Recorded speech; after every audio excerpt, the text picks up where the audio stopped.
Captain Jake Morrison stood on the bridge of the U.E.S. Horizon, staring at the massive ship that had just appeared in front of them. The alien vessel was 3 times larger than his exploration ship. Its hull was smooth and dark, like polished stone. Strange lights pulsed along its sides in patterns he had never seen before. "Captain, they're sending us a message," said Lieutenant Amy Foster from her station. Her voice was tight with fear. Jake nodded. "Put it on the main screen." The screen flickered, and suddenly they were looking at something that was definitely not human. The creature had pale blue skin and 4 arms. Its eyes were large and black, with no visible pupils. When it spoke, its voice was deep and echoing.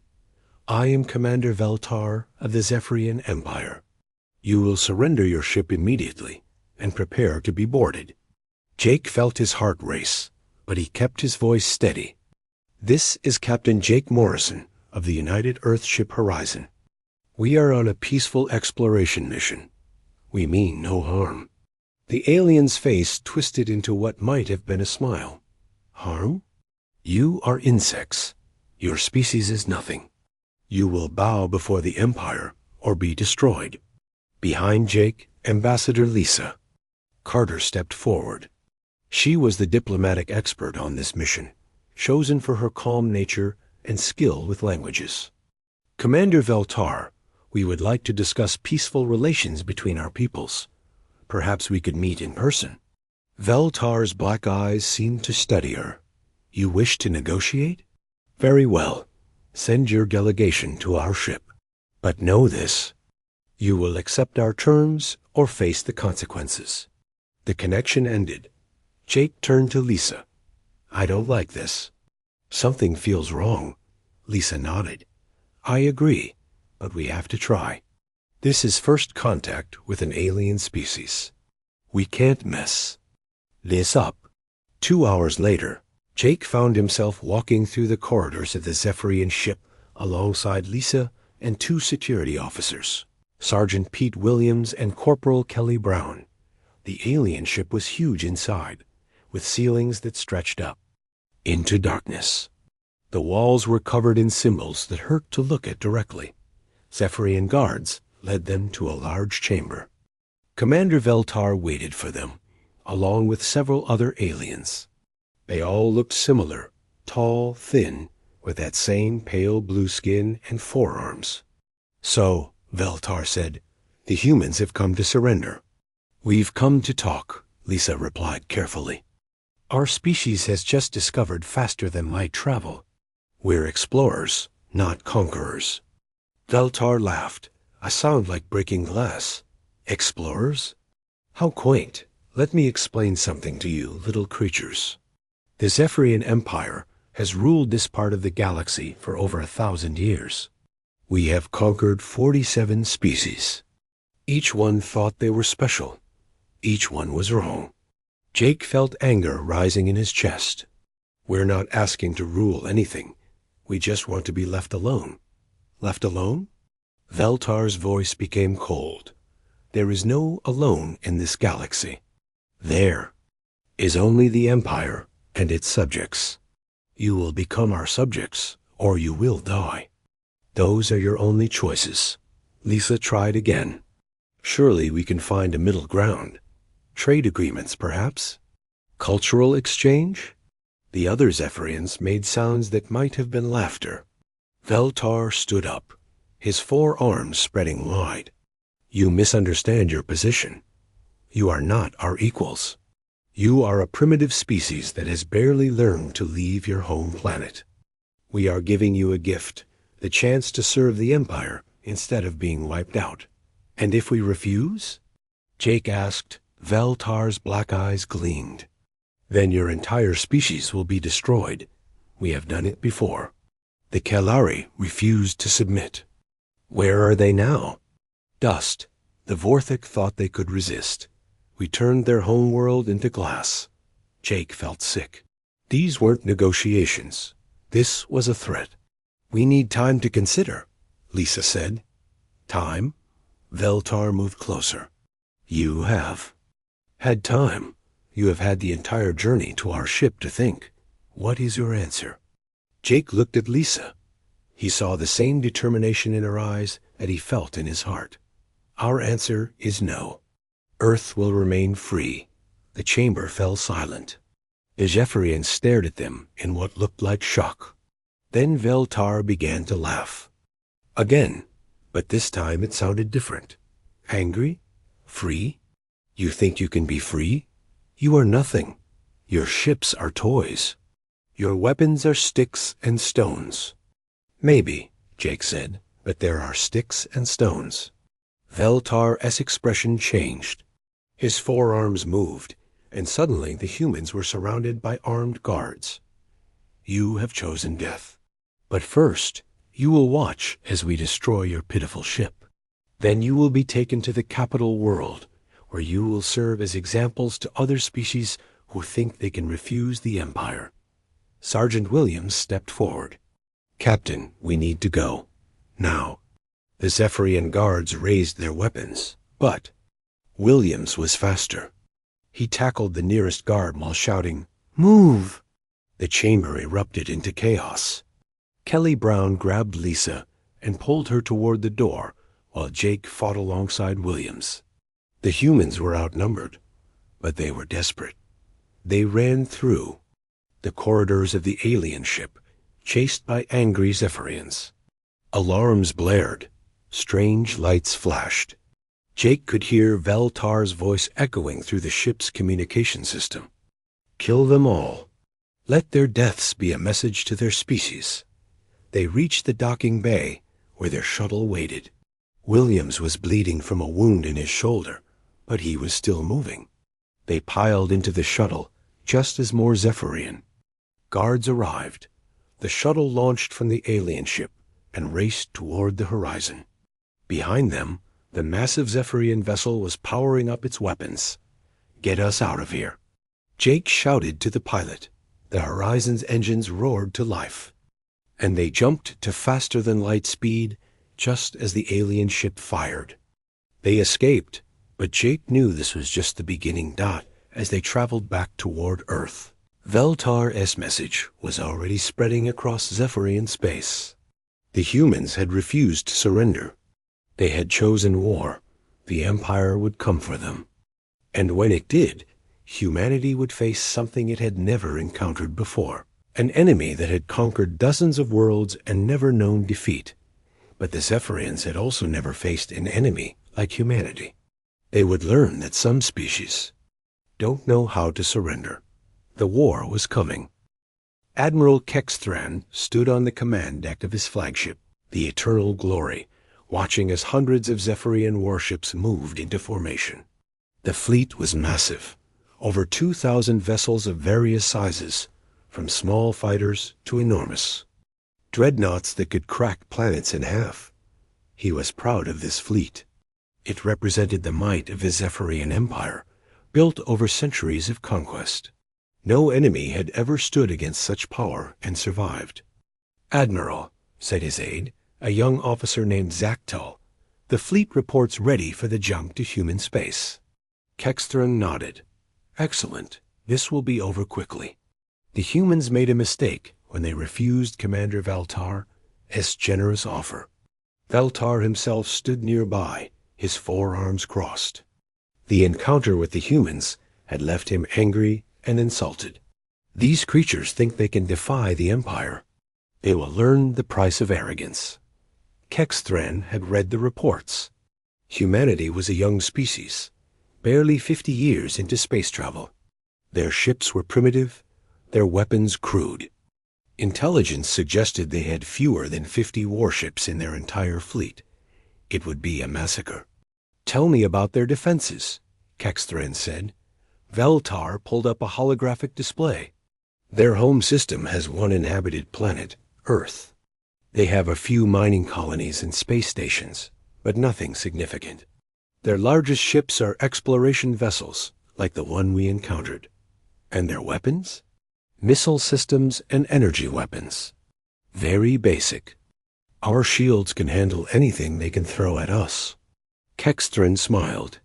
This would be easier than the conquest of the Kalari 3 years ago. At least the Kalari had put up a fight for a few weeks before surrendering. Meanwhile, on Earth, the situation was very different. President Helen Brooks sat in the Emergency Command Center deep beneath the capital city. Around her, military leaders and scientists worked frantically to prepare for the coming storm. "What do we have?" she asked General Paul Mitchell, the head of Earth's military forces. Mitchell looked tired. He had been working non-stop since the Horizon returned with news of the alien encounter. 47 warships, ma'am. Most of them are converted civilian vessels with added weapons. We have 12 purpose-built cruisers and 3 heavy destroyers. Admiral Karen Stone, commander of the Space Fleet, added, "We're retrofitting everything we can. Cargo haulers, mining ships, even some passenger liners. It won't be enough, but it's all we have." President Brooks turned to Dr. Alex Turner, the lead scientist studying the alien technology they had managed to scan during the encounter. "What about their weaknesses?" "There has to be something." Dr. Turner shook his head. "Their technology is centuries ahead of ours. Their ships are bigger, faster, and more heavily armed. But I did notice something interesting in their behavior patterns." "What's that?" "They seem to expect quick surrender." Commander Veltar was genuinely shocked when Captain Morrison refused his demands. "I think they're used to enemies who give up without much of a fight." General Mitchell leaned forward. "You think they're not prepared for a real war?" "I think they're not prepared for our kind of war," Dr. Turner replied. "Every species has its own approach to conflict. Theirs seems to be based on overwhelming force and intimidation." President Brooks was quiet for a moment. Then she spoke. "What's our approach?" "We fight," Admiral Stone said simply. "We fight with everything we have, and we don't give up. Ever." Back in space, the Zephyrian fleet had reached the edge of human territory.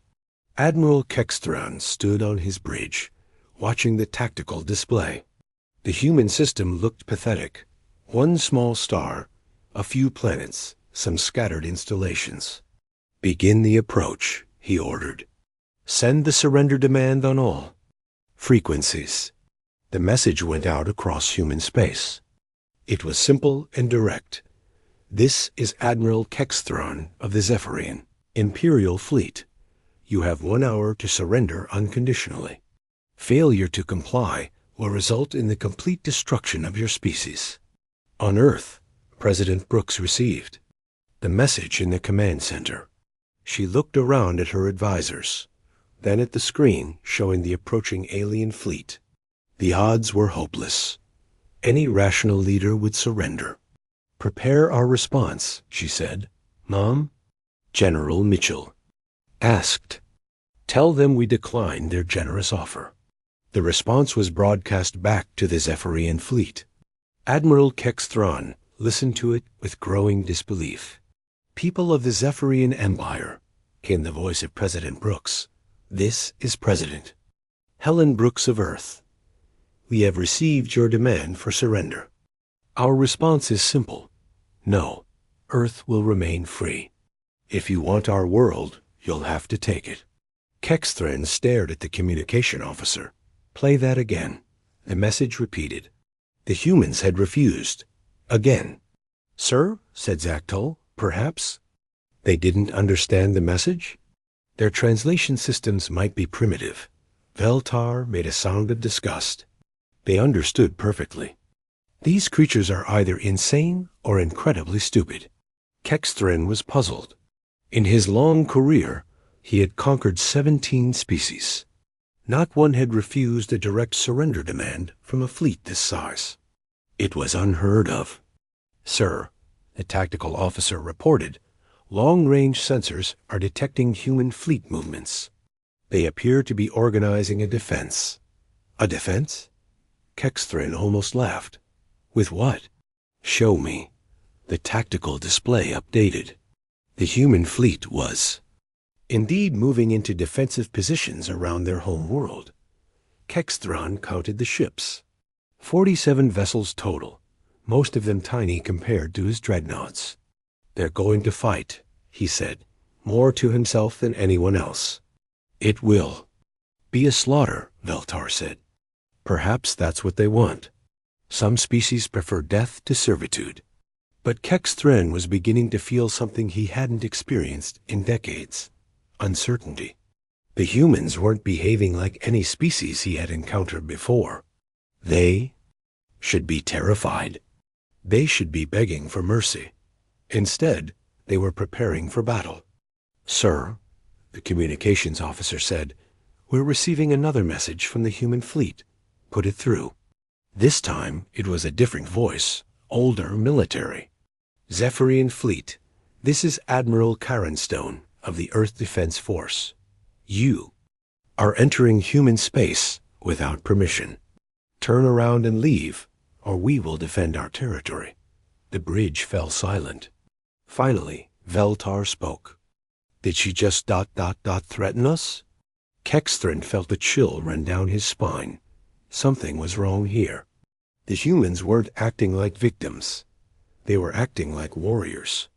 "Admiral," Saktal said quietly, "perhaps we should reconsider our approach. These humans seem ... different. Different how? They're not afraid of us." Kexthrin looked at the tactical display again. The human fleet was small and outgunned, but they were moving with purpose. Their formations were tight and disciplined.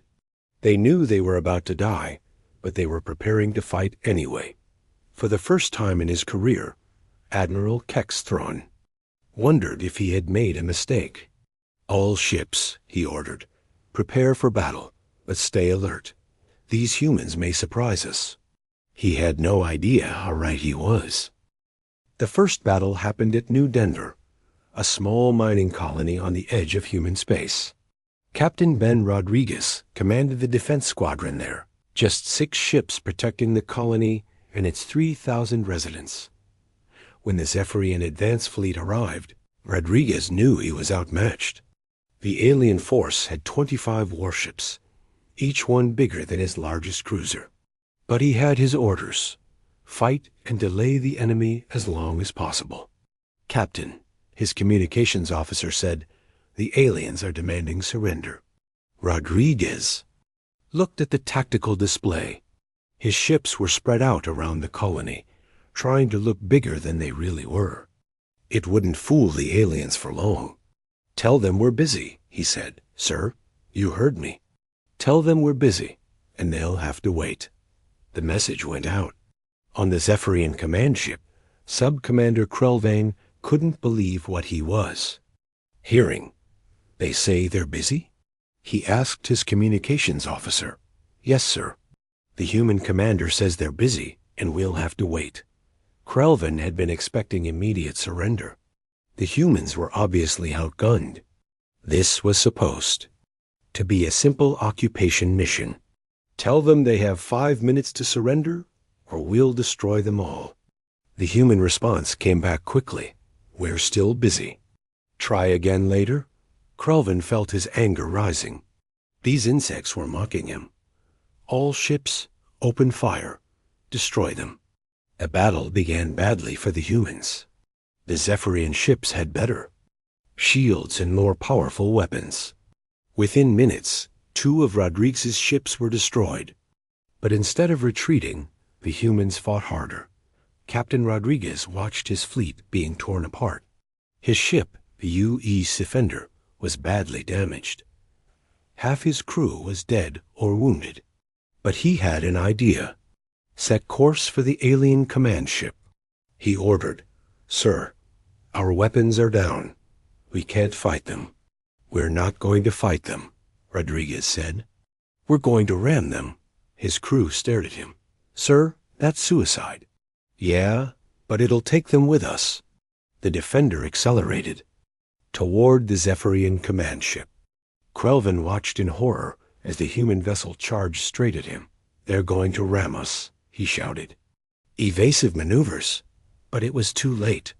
The Defender smashed into the Zephyrian ship's side, both vessels exploding in a brilliant flash of light.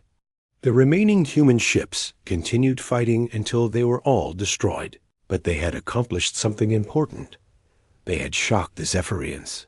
News of the battle spread quickly through the alien fleet. A human captain had chosen to destroy his own ship rather than surrender. It was unthinkable. No civilized species fought like that. Admiral Kexthron received the report while his main fleet was still approaching Earth. He read it 3 times before he could believe it. Sub-Commander Krelvin is dead? He asked. Yes, sir. The human captain rammed his ship into the command vessel. Both ships were destroyed. Kexthron felt something cold in his stomach. What about the colony? We occupied it as planned, sir. But the humans fought to the death. Not one of them surrendered. Commander Veltar was listening to the report. His forearms were trembling slightly. They're insane. No rational species fights like that. Perhaps, Kexthron said, but they're not defeated yet. The main battle came a week later at Jupiter's moons. Admiral Karen Stone had positioned her fleet in the asteroid belt, using the rocky debris as cover. She had 38 ships left, everything humanity could put into space. The Zephyrian fleet was massive. Over 1,000 ships approached the human position. The odds were impossible, but Stone had a plan. Remember, she told her captains over the communication system, we're not trying to win. We're trying to hurt them. Make them pay for every inch of space. The battle began with the Zephyrians charging forward in their traditional formation. They expected the humans to meet them in open combat and be quickly destroyed. Instead, the human ships scattered like leaves in the wind. Captain Linda Hayes, commanding the UES Defiance, led her squadron through the asteroid field. The Zephyrians followed, but their large ships had trouble navigating the rocky maze. Hayes used mining charges left over from asteroid operations, turning them into improvised weapons. Fire! She ordered.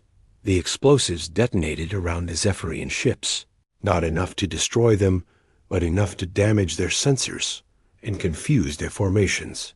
Meanwhile, Captain Steve Turner was leading another group of human ships in a different type of attack.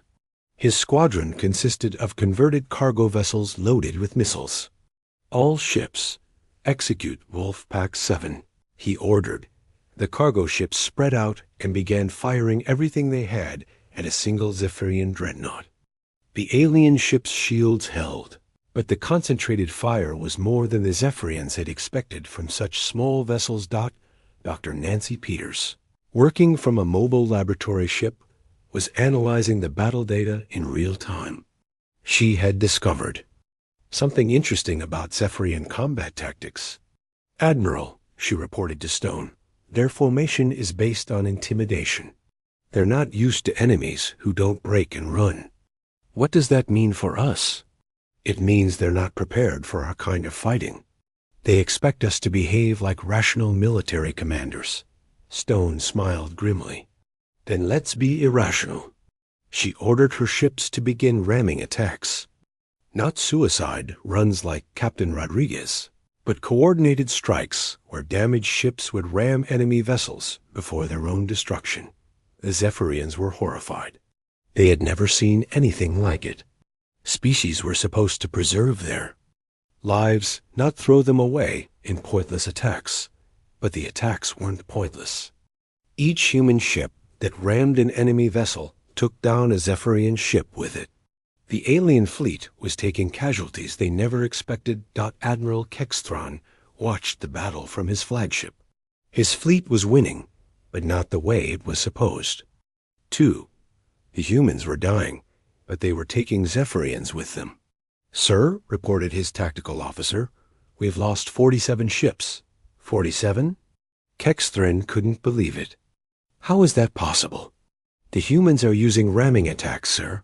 They're destroying their own ships to damage ours. Veltar was staring at the battle display. They're not trying to survive. They're trying to kill as many of us as possible before they die. The battle continued for 6 hours. When it ended, a human fleet was destroyed, but the Zephyrians had lost over 200 ships. It was the worst defeat in the Empire's history, but more importantly, word of the battle was spreading. The humans had fought like demons. They had chosen death over surrender. They had used tactics that no civilized species would ever consider. In the wreckage of his ship, Admiral Stone's last message was being broadcast across human space. "This is Admiral Karen Stone. We have done what we could. The enemy has taken heavy losses. Make them pay for every world they take." The message was also picked up by Zephyrian sensors. Admiral Kex Thran listened to it with growing unease. "Sir," asked Zactel, "what do we do now?" Kexthran looked at the casualty reports. His fleet had been cut in half. The humans were defeated, but at a cost he had never imagined. "We continue to Earth," he said, "but we need reinforcements. Send word to the capital. Tell them we need more ships." "How many?" "More, sir?" Kexthran thought about Captain Rodriguez ramming his ship into the enemy, about Admiral Stone's fleet choosing death over surrender, about the mining charges and cargo ship missiles, and all the other insane tactics the humans had used. "All of them," he said. "Send every ship we have." The war was far from over. 6 months into the war, the Zephyrian Empire was facing something it had never experienced before, an enemy that refused to give up. Admiral Kexthran stood in his command center, looking at reports from across the galaxy. The numbers were disturbing. "Another supply convoy attacked," reported his aide Zactel. "The humans hit the depot at Kepler Station. They destroyed everything and escaped before our patrol ships arrived." Kexthran felt a headache coming on. "How many ships did they use?" "3, sir. Small raiders, probably converted civilian vessels." "3 ships destroyed an entire supply depot?" "Yes, sir. They used some kind of explosive device. Our analysts think it was a nuclear weapon." Kexthran rubbed his temples. The humans were like nothing the Empire had ever faced. They struck without warning, fought without mercy, and disappeared before reinforcements could arrive. Colonel Tony Walsh crouched in the asteroid belt near the Zephyrian supply depot. His small squadron of raiders had been watching the alien base for 3 days, learning their patterns.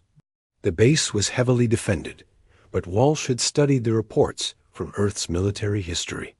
Sometimes the best defense was no defense at all. "Team leaders report," he whispered into his communicator. "Team 1 ready," came the reply from Lieutenant Sam Cooper. His team would attack the main power station. "Team 2 ready," reported Sergeant Rita Martinez. She would hit the fuel storage tanks. "Team 3 ready," said Corporal Dan Taylor. His job was to destroy the communications array. Walsh looked at his watch. "Execute in 30 seconds."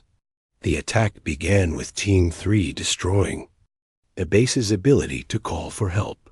Then Team 1 knocked out the power, plunging the base into darkness. Team 2's explosives turned the fuel depot into a fireball that could be seen from space. The Zephyrian garrison was in chaos. They had never faced an enemy that struck from multiple directions at once. By the time they organized a response, the human raiders were gone.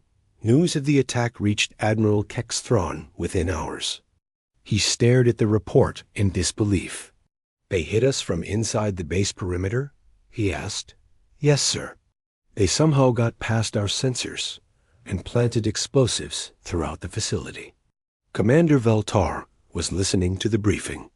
Over the past months, his confidence had been steadily eroding. "Sir, I'm getting reports from other commanders. The humans are using tactics we've never seen before.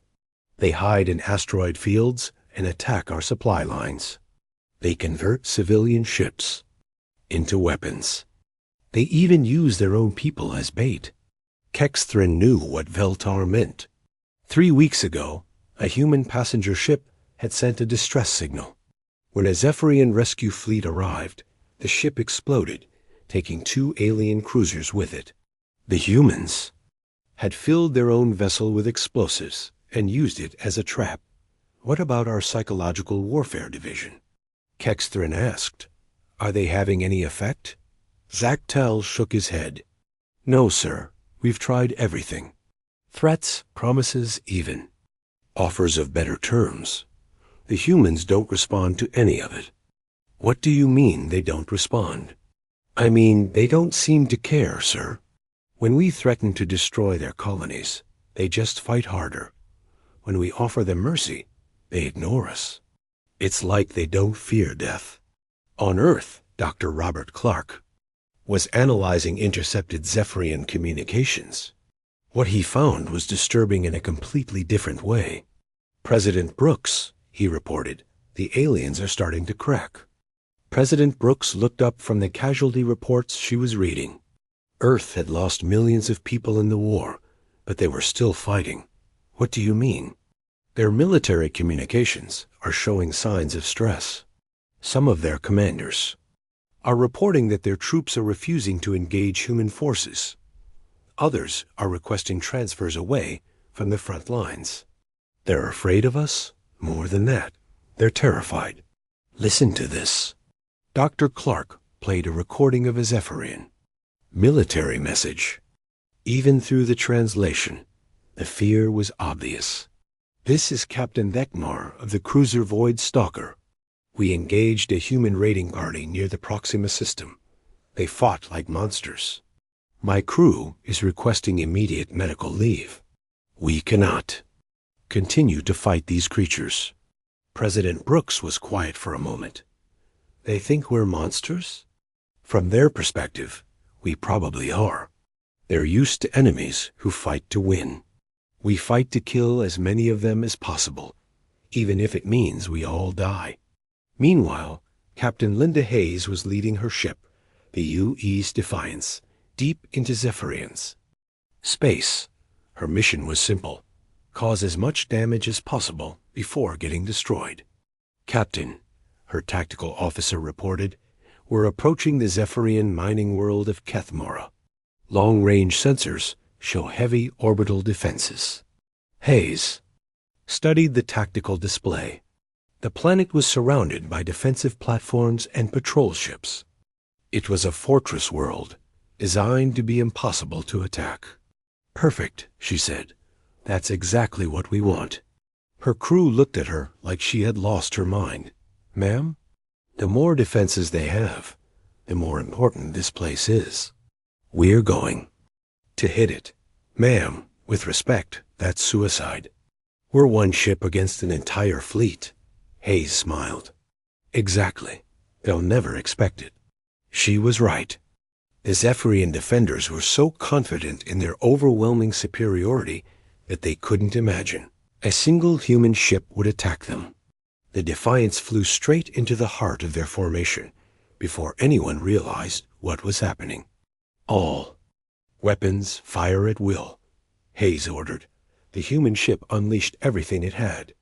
Missiles, energy weapons, and a nuclear mine that Hayes had been saving for a special occasion.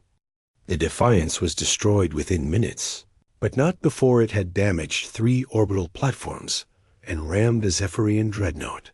The psychological impact was enormous. If the humans would attack a fortress world with a single ship, what wouldn't?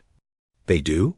Reports of the incident reached every corner of the Zephyrian Empire. Some commanders began requesting reinforcements. Others asked to be transferred to safer sectors. A few simply refused to fight humans at all. Admiral Kexthron received all these reports with growing alarm. His empire was falling apart, not from military defeat, but from fear. The humans were winning a war they should have lost in the first week. Sir, Zactel said quietly, perhaps we should consider a negotiated settlement. Negotiated settlement? Kexthron stared at him. We don't negotiate with inferior species. But sir, what if they're not inferior? What if they're just different? Kexthron thought about all the battles, all the surprise attacks, all the impossible human tactics. Species that fought like that weren't inferior. They were something else entirely. "Get me a secure channel to the capital," he said. "I need to speak with the High Command." The message he sent would change everything. Request immediate reinforcements. The humans are not behaving like any enemy we have faced. They do not fight to win. They fight to kill. Recommend extreme caution in all future operations. But even as he sent the message, Kexthrin knew it might be too late. The humans had already shown the galaxy something terrifying. They would rather die fighting than live as slaves.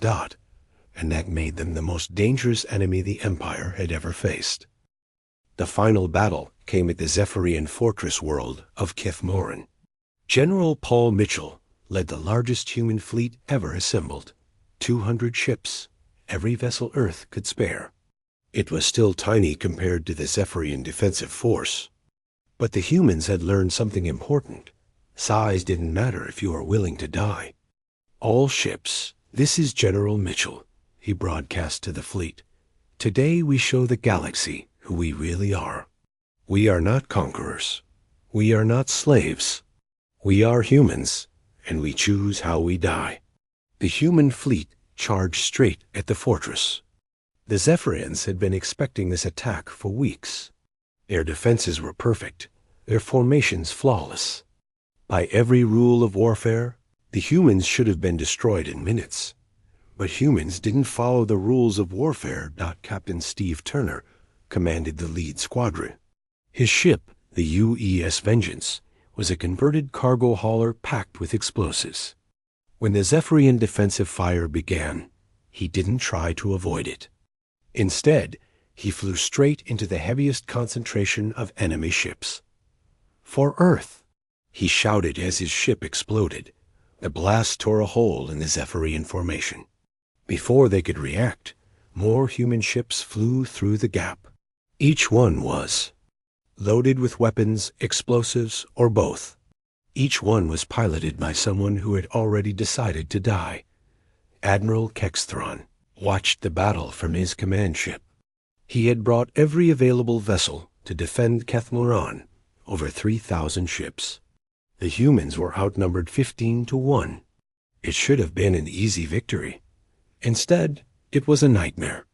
"Sir," reported his tactical officer, "the humans are using ramming attacks across the entire front. They're not trying to survive."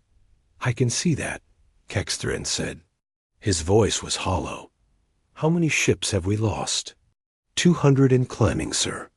They're targeting our command vessels specifically." Kexthrin understood. The humans weren't fighting to win this battle. They were fighting to destroy as much of the Zephyrian fleet as possible. They were trading their lives for his ships, and they were doing it gladly. Commander Veltar was standing nearby, watching the tactical display. His forearms were shaking. "They're insane. They're all insane." "No," Kexthrin said quietly. "They're not insane. There's something worse. They're dedicated." The battle raged for 8 hours.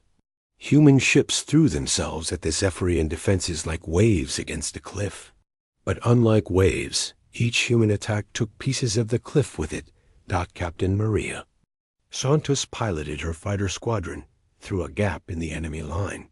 Her 12 ships were all that remained of the third wing. They dove toward a Zephyrian carrier, dodging defensive fire. "Remember," she told her pilots, "aim for the hangar bays. Maximum damage." Her fighters screamed toward the alien ship. Most were destroyed by defensive fire, but 3 made it through. They crashed into the carrier's flight deck, their explosions setting off secondary blasts throughout the ship. The carrier broke apart, taking 400 Zephyrian crew members with it. Dr. Alex Turner was aboard one of the few human ships not directly engaged in combat. His job was to observe and record. What he saw would have horrified any civilized species. The humans were fighting with a brutality that went beyond anything in recorded galactic history. They were using their own ships as weapons. They were targeting enemy vessels with no regard. for their own survival. They were turning every battle into a mutual destruction scenario, and it was working. General Mitchell, Dr. Turner reported, the Zephyrian formation is collapsing. They're pulling back. Mitchell smiled grimly from the bridge of his flagship. Then we follow them. No mercy. No retreat. Sir, we only have 50 ships left. Then we make those 50 count. The human fleet pursued the retreating Zephyrians. It was a sight that would be remembered across the galaxy. A tiny force of desperate humans chasing a fleet 10 times their size. Admiral Kex Thren felt something he had never experienced before. Panic. His fleet was in full retreat, and the humans were still coming. They had lost over 1,000 ships defending Kethmoran, but the humans had lost almost everything too. The difference was that the humans didn't care. Sir, Veltar said, we need to fall back to the inner systems. Regroup. Plan a new strategy. What strategy? Kex Thren snapped. How do you fight an enemy that welcomes death? How do you defeat species that turns every battle into a massacre? On the bridge of his ship, Veltar was remembering his first encounter with the humans. Captain Morrison and Ambassador Carter had seemed so normal, so reasonable. He had thought they were just another primitive species that would bow before imperial might. He had been wrong. The humans weren't primitive. They were something the galaxy had never seen before. A species that would rather destroy everything than surrender. Sir, the communications officer reported, we're receiving a message from the human fleet. Put it through. General Mitchell's face appeared on the screen. He looked tired, but his eyes were hard as steel. Admiral Kex Thren, this is General Paul Mitchell. Your fleet is broken. Your fortress is destroyed. Surrender now, or we'll follow you to the capital and burn that. 2. Kex Thren stared at the human general. Mitchell had maybe 30 ships left. The Zephyrian fleet still numbered in the hundreds. But somehow, it was the humans making demands.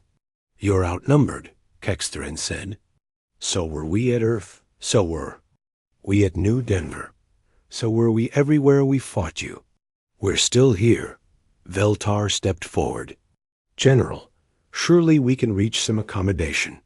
Your species has proven its courage. Perhaps we can discuss terms. Mitchell laughed, but there was no humor in it. Terms? You came to our space. You demanded our surrender. You killed our people. There are no terms. There's only victory or death. The transmission ended. Kex Thren looked around his bridge. His officers were staring at him, waiting for orders. But what orders could he give? How could he tell them to fight an enemy that treated death as just another weapon? Sir, Zaktal said quietly, the other fleet commanders are requesting instructions. Some are asking permission to withdraw to home space. Kex Thren thought about the empire he had served his entire life.